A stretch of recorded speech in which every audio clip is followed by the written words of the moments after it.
We might have witnessed the final games of Andrew McCutchen's illustrious career in 2023. We have a big update on him because he suffered a health, it's bad. We'll talk about it in a second. Mad Max, he is looking like Sad Max right now. He got embarrassed by the Astros. Jason Dominguez, he's doing things that haven't been done since Mickey freaking Mantle, and Kyle Schwarber, he's doing things that almost no one's ever done. All of that in today's MLB Recap, a series in which we recap every single game almost every single day. And just a reminder, use code Fuzzy on SeatGeek to save 20 bucks off. Now, the first thing I want to talk about, a few injury updates on Andrew McCutchen, Jorge Soler, and Sandy Alcantara. We'll talk about those other two in a second. Andrew McCutchen, he is sitting at 299 career home runs, one away from 300. I don't know if he's ever going to get there because he suffered a partial tear in his Achilles. That is a devastating injury. I'm hoping that he comes back because, again, he's one home run away from 300. He has a 370 on base percentage this year, so he was actually pretty solid. But Andrew McCutchen, if this is it, thanks for everything. One of my favorite players of all time. Absolutely brutal news from Marlins fans. Sandy Alcantara is going on the IL with a flexor strain in his right forearm, which does not sound good at all. And then Jorge Soler, he's also going to the IL with a right oblique strain. I don't know if this is the nail in the coffin for the Marlins and their 2023 season, but Josh Bell and Jake Burger, they're going to have to really carry the team because without Jorge Soler, there's not a lot of pop in that lineup. Let's go ahead and see what the Marlins did against the Dodgers yesterday. Jason Hayward, he turned back the clock even further. Look at that. He launched a big home run, his 14th of the season, and then he scaled the wall like a 22-year-old Peter Parker. He robbed Miami of at least 2, maybe even 3 runs. But you can't rob that one, though. Joey Wendell, he socked a 2-run home run, and then Jazz Chisholm Jr., I guess he got hungry because he grabbed an Oppo Taco. Back-to-back games with a home run. He has 5 home runs and 4 stolen bases over his last 19 games. Jesus Sanchez, he still very much rakes. He has 12 home runs and an almost 125 OPS plus. Luis Ariz and Joey Wendell, they blew the doors off this game with more RBI doubles. Luis, he played a 2. Joey Wendell, he led everyone with 4 RBIs. The Marlins, they've won 6 in a row, but a question for you guys. Can they maintain their success without Sandy and Soler? Let me know. We have some breaking news. 20-year-old super prospect Jordan Lawler is being promoted by the Diamondbacks, and I mean super prospect. This guy is one of the most freakishly talented players I've seen in quite some time. In Double-A this year, he had 15 home runs and 33 stolen bases. Then he got called up to Triple-A, where in 16 Triple-A games, he hit 360 with 5 home runs and 3 stolen bases in those 16 games. So they called him up. They are DFAing Nick Ahmed. I feel really bad for Nick Ahmed. But because that news came out, maybe something bad happened in the Rockies and Diamondbacks game yesterday. No, not at all. Because even though Nolan Jones, my friend, put the Rockies up a few on a 2-run triple. By the way, Nolan Jones has 14 home runs, 12 stolen bases, and a 125 OPS plus. But this Arizona Diamondbacks team, they can score runs in a hurry. Walker and Pham, they teamed up for 3 runs. Walker drove in Pham, and then Pham, he ripped a 2-run double. And Alek Thomas, he finally found a barrel. His 3-run home run put the Snakes up by 1, and from there, it was just kind of embarrassing for the Rockies. Alek Thomas, he collected 2 more RBIs on a single, so a career-high 5 RBIs. Gurriel, he finished it off with a home run. So Arizona, they're still a half game back of the wild card, but help is on the way in Jordan Lawler, and this kid can be special. Seiya Suzuki is using whatever cheat code Mookie Betts and J-Rod entered in over the last few weeks because, wow, Seiya Suzuki, he's been one of the toughest outs in baseball. After that 3-run double, that's 3 consecutive 3 RBI games. Seiya is hitting 355 with 23 RBIs over his last 28 games. Cody Bellinger can't be stopped either. He doubled in Ian Happ, and then Nick Madrigal, he knocked in Belly right before Miguel Amaya Bash went out. He's got 5 home runs and a 350 on base percentage in 44 games as a rookie catcher. They'll take that. Now, speaking of rookies, rookie Jordan Wicks, he's getting improved to 3-0 with a 2.16 ERA. And look at this guy. Maybe Cody Bellinger's shoulder is actually finally healthy. Maybe it was really that bad when he was ending his career with the Dodgers. He's finally looking 100% healthy. He's hitting 321 with 24 home runs, 19 stolen bases, a 142 OPS plus. The dude's gonna get absolutely paid. The Cubs, they've won 4 in a row, and the Brewers, like I said in yesterday's recap, they better watch out. Chicago is firing on all cylinders, and they're gaining ground fast on the first place Brewers. Okay, Brewers fans, they can breathe a little bit easier after that 3-run moonshot from Willy Adames. That's fine. Brian Hayes, he's been otherworldly, so that's not a surprise. He hit another home run. Jack Skowinski, he rakes as well. So, okay, you're not breathing as easy. It is now a 1-run again. It's now tied. Josh Palacios, he ties it on an RBI single. It is now 3-3, and then that's That's the game right there. Ji-hwan Bae, he hit the gap for a go-ahead triple, and then Miguel Andujar, who I still sometimes forget is even in baseball still, he drove in a massive insurance run. Mark Canha, he would have tied it, but instead, Milwaukee, they got torn up by David Bednar in the final inning. Bednar has 33 saves. The Cubs, they're just 1.5 game back of the Brewers for first place in the NL Central, and they're kind of soaring in the NL wildcard standings with the Phillies. We have some huge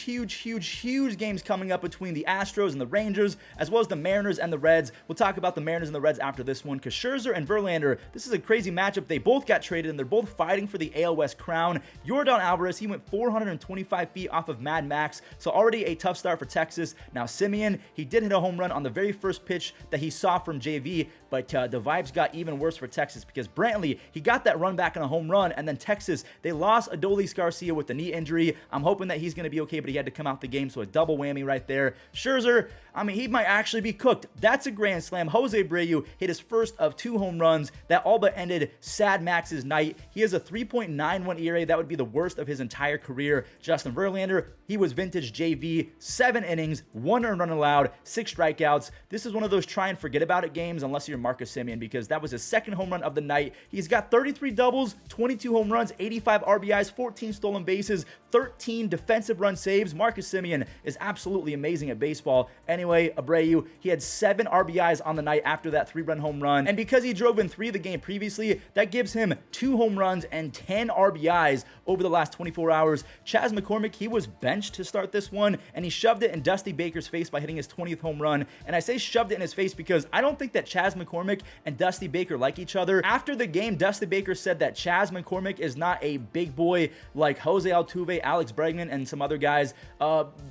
What? I'm not saying this is a must-win game, but Seattle, they have to keep up with the Astros. An L, that would send them to 2 games back, so they cannot afford to lose right now. Mike Ford, he understood the assignment. He bashed a 2-run home run in the second inning, and from 2020 to 2022, he hit 8 home runs with a 61 OPS plus. He was horrific. This year alone, he's doubled that. He's got 16 home runs and a 131 OPS plus just in 2023 alone. JP Crawford, my jaw dropped when I saw his stats. He deleted that baseball from existence. He's got 28 doubles, 15 home runs, and a 132 OPS plus. Cal Raleigh, he connected on his 26 home run, and Seattle, they do in fact keep up with the Astros. They're still just 1 game back. That stings right there. Carlos Perez, he's still in baseball. He ripped a 2-run home run off of Hungjin Ryu, and then JP Sears of the A's, he put the Jays in their place for about an hour or so. Sears, he ended up going 5 innings, 1 earned run, and then Kevin Smith, he lifted off for a huge 3-run home run. Kevin Smith is the definition of a 4A player, someone who sucks in the big leagues but is too good for AAA. In about 220-ish AAA games, he's almost hitting 300 with 50 home runs and 33 stolen bases, so he just cannot figure it out. Mason Miller, he made his return from the IL. He went 2 shutout innings, didn't allow a single base hit. He struck out 3. He's going to be their ace in 2024. Davis Schneider, I mean, he's got a 2 WAR in just 20 games. Just absolutely insane. Another home run, 7 in 20 games. Trevor May, he's been much better. He has a 0 ERA and 6 saves over the last 2 weeks. The Jays, they're a half game ahead of the Rangers in that wild card race. Now, before we talk about the Red Sox and the Rays game or even the Orioles game, we'll talk about that after this one, because we had some UFO sightings and extraterrestrial sighting. Yes, Jason went yard again. He has 3 home runs in his first 5 games. The only other 20-year-old Yankee to ever do that, Mickey freaking Mantle. Oswald Peraza, he had a big 3-hit night. That one drove in Gleyber Torres, and then Gleyber drove in Aaron Judge later on in the 4th inning. That 4th run ended up being a crucial run because Detroit, they tagged Clark Schmidt for 2 runs in the 7th inning. Wandy Peralta saved Clark's you-know-what. The dude put Detroit in a blender. He struck out 3 in just an inning and a third, and then Clay Holmes, he got 3 outs on just 9 pitches. That's his 18th save. The Yankees, they're 5-0 and undefeated in the Jason Dominguez and Austin Wells era. They should have called them up months ago. Now, I do believe in miracles, and if Boston does not win this game, they'll be back to just 1 game ahead of the Yankees for 4th place in the AL East and also for a spot at the wild card. Connor Wong, he laid down an RBI triple against Tyler Glasnow, and you shouldn't have done that because Brandon Lau, he went 420 feet. Isaac Paredes, he muscled one out. He's got 28 home runs, and then Tyler Glasnow, he turned into a full-blown lethal weapon. Like, he should have a license for what he just did. 14 strikeouts. I mean, it had to have been over 8 innings, right? No, he struck out 14 in 6 innings. He's been unreal the last few months. He was a superstar in Oppenheimer. I loved his acting in that movie. Then he threw one of the nastiest starts of 2023. Pete Fairbanks, he closed things out for his 20th save. Boston, they now have a 4% chance of making the playoffs according to ESPN. The Rays have won 2 games in a row, which hasn't really mattered much because the Orioles are going for their 5th win in a row. A bunch of RBI singles put the Orioles up by 5. Ramon Urias had one, Austin Hayes drove in 2, and then Aaron Hicks drove in 2 more as well. Now, before we show the rest of Baltimore's offensive explosion, Luis Rengifo, seriously, he's him. He's hitting .320 with 11 home runs, 29 RBIs, and a .960 OPS in the second half. He just turned 26 years old. Now, Baltimore, they got both of those runs back and then some. Santander, my goodness, bro. Can you relax? These baseballs have families. He's got 34 doubles, 27 home runs, just absolutely insane extra base hit skills. Austin Hayes, he made it back-to-back home runs. He went 4 for 4. He's hitting .290 with a 120 OPS plus. The Baltimore Orioles are completely loaded. So this game was fairly easy to recap. I guess the Cleveland season isn't technically over, as Miles Straw, he saved maybe the season and the game with that insane diving play in center field. Now listen, he's completely useless offensively, but he does play a pretty center field. Will Brennan, he might be replacing Miles Straw in 2024 as their everyday center fielder. He drove in 1 in the second inning and then another on a double in the 4th. Both times he scored Andres Gimenez. Is Will Brennan him, by the way? He's hitting .340 with 5 stolen bases over his last 21 games. I mean, again, maybe he's the full-time guy in 2024, or maybe they split time between him and Ramon Laureano. Rookie starting pitcher Gavin Williams, he walked a ton, but he was nasty enough to avoid major damage. He carved his way through 5 innings of 1-run ball, and then Emmanuel Clase, he has an MLB best 38 saves.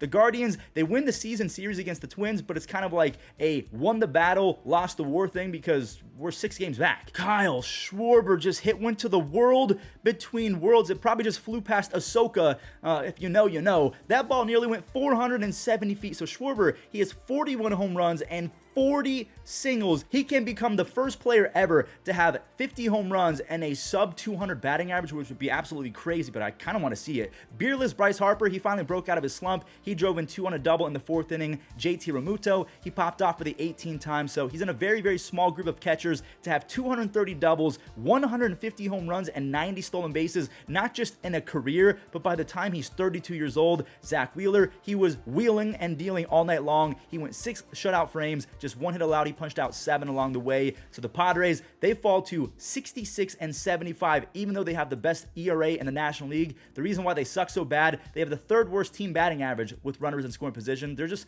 not clutch at all. The Cardinals have kind of embarrassed Atlanta in back-to-back games. They put up 10 runs in game number 1 and then 11 runs in this game right here. Goldie, he connected on his 23rd home run. It's crazy to me that in his maybe worst season ever, he's got a 125 OPS plus. That's actually the 2nd worst of his career in a full season. A bunch of RBI singles made Spencer Strider look like human batting practice. It was 5-0, and Mason Wynn, he lifted off for his first career home run. The 21-year-old has struggled a ton, so it's nice to see him maybe gain some confidence and connect on one. Holy home run parade. Olsen, that is 46 home runs. Wilson Contreras, he got that run back on his 17th. Only have Austin Riley grab it right back on his 34th home run. But Nolan Gorman, he beat them all those pathetic solo home runs. How embarrassing. A real man only hits multi-RBI home runs. Nolan has 3 home runs and 8 RBIs over his last 3 games. He's kind of got some Jeff Kent in his game, just a second baseman with a ton of pop. Francisco Lindor and the Mets were taking on the Nationals. Look at Lindor and Mark Vientos giving their starting pitcher Jose Butto a 2-run lead to work with. But Butto ran out of gas. He got tagged for 2 runs in the 7th inning. Eldemiro Vargas drove in 1, and then CJ Abrams, he tied it at 2. And that's a walk-off. Now, I usually show walk-offs in the first few seconds of the recaps, but, I mean, this game doesn't really mean anything. So Jacob Young, he wins it. He's been pretty solid in his debut season. He's got an RBI in 4 straight games. He's got great defense and speed. I kind of like his game. Nelson Velasquez could be Jorge Soler 2.0 in the making. This dude has 9 home runs in his first 75 at-bats with the Royals. That is 3 consecutive games with the home run for Nelson Velasquez. That one went 440 feet. Now, Vaughn, he did not go 440, but he grabbed 2 runs on 1 swing. There's Moncada making it back-to-back. So that's back-to-back home runs. He has back-to-back games with a home run and multiple base hits. Both teams ended up trading runs just like in the Cardinals and the Braves game. Oscar Colas, he's been feeling himself lately. Same with Edward Olivares. Edward now has 3 home runs over his last 3 games. Unfortunately, it wasn't enough to rally the troops for Kansas City as 73-year-old Brian Shaw, he struck out 2 for the save. The White Sox beat the Royals 6-4. So a quick update on the division standings. We have the Mariners at 1 game back of the Astros. The Rangers, they fall fallen to 3 games back. They've lost 3 in a row, and they're 3-7 over their last 10.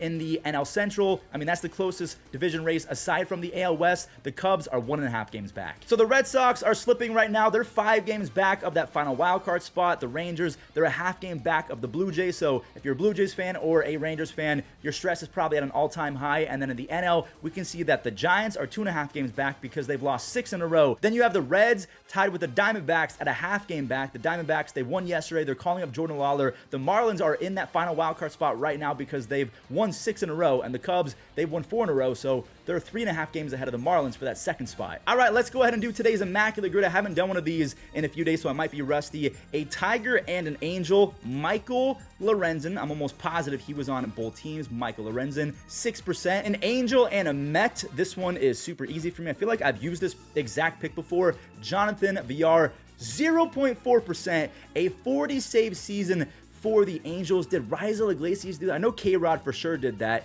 Maybe Troy Percival. I'm going to go Troy Percival. Maybe he did 40 back in the day. Yes, he did 38%. Maybe that's okay. I feel like he was going to be a lot lower than that. A Tiger and a Padre. A Tiger and a Padre. I feel like there's got to be someone, but no one's come to my head. A Met and a Padre. Tommy Pham. Wasn't Tommy Pham on both teams?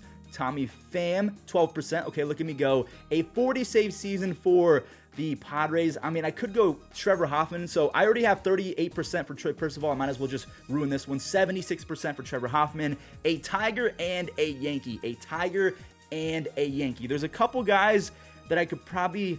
Curtis Granderson is one off the top. That's an easy one. What about a Yankee and a Met? A Yankee and a Met. Who was on... Was Endy Chavez on the Yankees? I can't remember if he was on both teams. I might have to come back to that one because I want to try and help out my rarity score. A 40 save season for the Yankees. I could go Mariano Rivera. I could go, I don't know if David Robertson ever got to 40 or Jabba Chamberlain. I'm going to go Mariano just to get his name. I almost never get to pick most. So there he is, 78%. My rarity score is cooked. I'm not even going to worry about my rarity score. So Curtis Granderson, he was on the Tigers and the Yankees, 29%. The Yankees and the Mets. Was Jason Bay on the Yankees? I feel like I'm seeing Jason Bay in a Yankees uniform. I don't know if I want to risk it, so I think I'm going to go with, didn't they trade that lefty, Joel?